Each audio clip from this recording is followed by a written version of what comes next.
আল্লাহ রাসূল সাল্লাল্লাহু আলাইহি ওয়াসাল্লাম কখনোই রাখতেন না। সুবহানাল্লাহ নাই।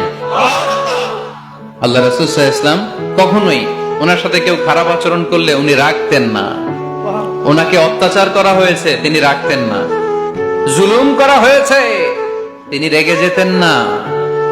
রাসূল সাল্লাল্লাহু আলাইহি ওয়াসাল্লাম মক্কায় যখন নামাজ পড়তেন, উটের পচা নাড়ি ভুঁড়ি আল্লাহ রাসূল সাল্লাল্লাহু আলাইহি ওয়াসাল্লাম ঘাড়ে আর পিঠের উপর চাপিয়ে দেয়া হতো। আমাদের কার কার পিঠের উপর নামাজ অবস্থায় উটের বা গরুর নাড়ি ভুঁড়ি চাপায় দেয়া হয়েছে এলাকায়?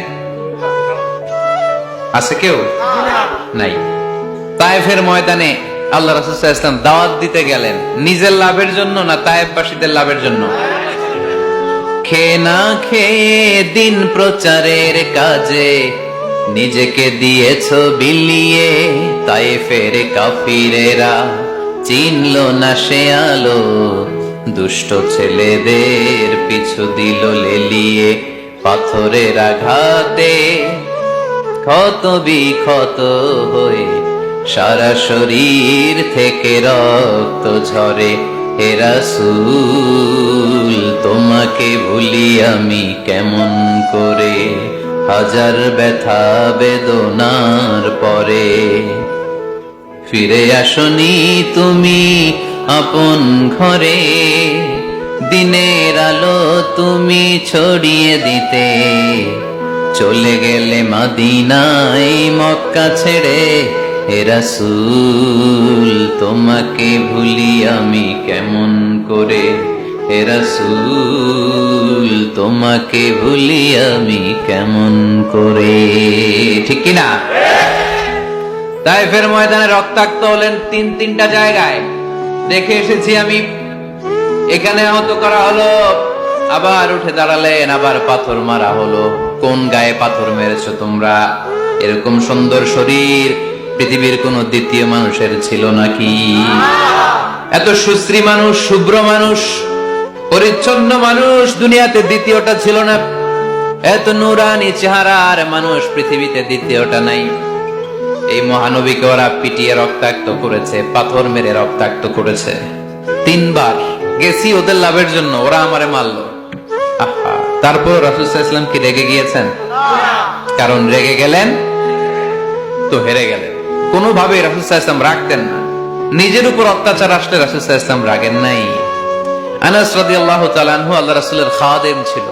উনি বললেন, কুনতু আমশি মা রাসূলিল্লাহ, আমি একবার রাসূল সাল্লাল্লাহু আলাইহি ওয়াসাল্লামের সাথে কোথাও যাচ্ছিলাম। ওয়া আলাইহি বুরদুন নাজরানি, তখন রাসূল সাল্লাল্লাহু আলাইহি ওয়াসাল্লামের গায়ে ছিল নাজরান থেকে আনা একটা চাদর। আপনারা চাদর পরেন না?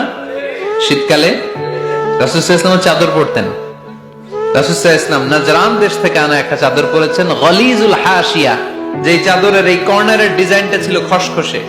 কি ছিল? হঠাৎ এক বেদুইন এসে রাসূল সাল্লাল্লাহু আলাইহি ওয়াসাল্লামের চাদর ধরে টান দিল। টান দেওয়ার সাথে সাথে রাসূল সাল্লাল্লাহু আলাইহি ওয়াসাল্লামের ঘাড়ের এই চামড়া ছিঁড়ে গেল।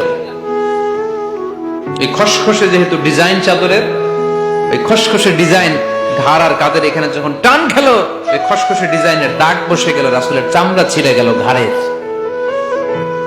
সে টান দিয়ে বলে, ইয়া মুহাম্মদ মুরলি মিন মালিল্লাহ, আসছে ভিক্ষা করতে। মূলত ভিক্ষা চাওয়ার ডিজাইন দেখছেন? যার কাছে ভিক্ষা চাবে চাদর ধরে টান। এসে বলে, বেদুইন তো, এদের মধ্যে সভ্যতা ছিল না। ইয়া মুহাম্মদ, ও মুহাম্মদ মুরলি মিন মালিল্লাহ, ও মুহাম্মদ আমার খাওয়ার মতো টাকা নাই, তুমি আদেশ করো বাইতুল মাল থেকে যেন আমারে কিছু টাকা দেয়। আসছে ভিক্ষা করতে। ভিক্ষা করতে আয়েশা চাদর ধরে দিছে টান, ঘাড়ের রক্ত চামড়া ছিঁড়ে গেছে। রাসূল সাল্লাল্লাহু আলাইহি ওয়াসাল্লাম ব্যথা পেয়েছেন। ফালতাফাতা ইলাইহি রাসূলুল্লাহ, আল্লাহ রাসূল সাল্লাল্লাহু আলাইহি ওয়াসাল্লাম তার দিকে তাকালেন, তাকিয়ে ফাদহিক, একটা মুচকি হাসি দিলেন। আমি রাস্তা দিয়ে চাদর গায়ে দিয়ে হাঁটতেছি, এক ফকির আইসা কয়, ভিক্ষা দেন, টাকা দেন বলে আমার চাদর টান দিছে, আর ওই চাদরে আমার ঘাড়ের চামড়া ছিঁড়ে গেছে। কি করবো আমি? আপনি কি করবেন? হ্যাঁ, কোনি? আচ্ছা, তা আমরা ঠিকই ওরে ধরে মাইর দিতাম, তাই না? আজকে ওর একদিন কে আমার একদিন ভর্তা বানায় ফেলতাম ওরে পিটায়, রাগের চোটে। ঠিক কিনা? আল্লাহ রাসূল সাল্লাল্লাহু আলাইহি ওয়াসাল্লাম try to think about it, try to ponder on the story. এই মোরাল অফ দ্য স্টোরি কি? রাসূল সাল্লাল্লাহু আলাইহি ওয়াসাল্লামের প্রফেটিক স্টোরি থেকে আপনাকে ভাবতে হবে। ভিক্ষা করতে এসে চাদর ধরে টান দিয়ে ঘাড়ের চামড়া ছিঁড়ে ফেলেছে, রাসূল তাকিয়ে মুচকি হাসি দিলেন, মুচকি হাসি দিয়ে বললেন, যাও বাইতুল মাল থেকে কিছু সম্পদ ধরে দিয়ে দাও। কি নবী ছিলেন! তার মানে উনার গায়ে যত আঘাতই আসতো কখনো উনি রাখতেন, তবে মাঝে মাঝে রাখতেন। যদি আল্লাহর বিধান লঙ্ঘিত হতো তখন বিশ্বনবী রেগে যেতেন।